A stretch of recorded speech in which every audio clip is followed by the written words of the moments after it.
journey to living healthy and fit is not a quick fix. Too much time with this, but I want you all to understand how this works. Like I had high blood pressure at age 24. By 29, I was on another medication for high blood pressure. So now I'm on 2, and I got to a point where I had to make a decision to take care of myself. I'm giving you out a short version, but I had to make a decision to change.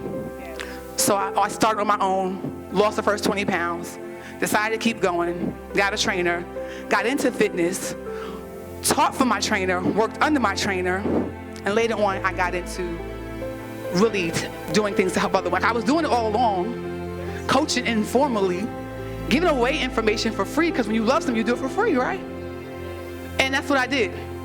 And then I decided to get into it. But I will just touch on this. But sometimes people, like the person I was working with, it makes me get off medicine because I want to live a long life. And I didn't want to experience the things that happen to you when you take medicine over a period of time and it begins to deteriorate your organs. I wanted to get off the meds because the doctors had already written me off, y'all. Because they had already said, oh, it's hereditary, Tiffany, you're going to be on the rest of your life. It is what it is. And I looked at him, I was like, devil is a liar. I'm going to show you, but I can tell you. 3 months ago, decided to step out on faith and do my own thing. I'm a 16-year educator. Last 7 years, I served training teachers how to teach math effectively in elementary schools. So the whole Common Core thing, that was my thing.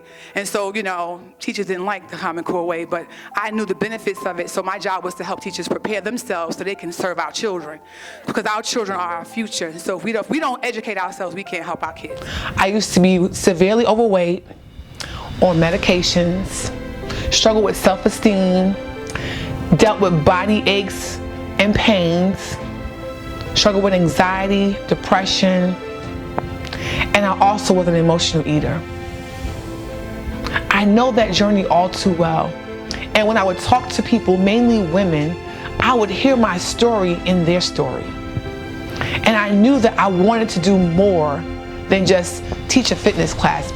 Because for a long time, after reaching my goal, I actually worked for my trainer and I taught fitness classes for her. And what started happening was people in the classes, the women in the classes started to ask me questions. Well, Tiffany, how do you deal with this? And how do you cook that? And what's a good remedy for this? And I just started rambling off things and sharing with them. But I was informally coaching them. And I said, you know what? I love this.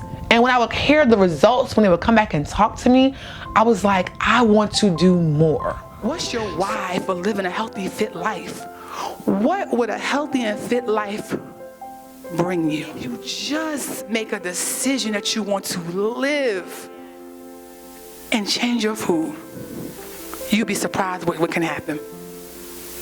I guarantee you. Because we're not taking care of ourselves. We're passing those bad habits down to our children.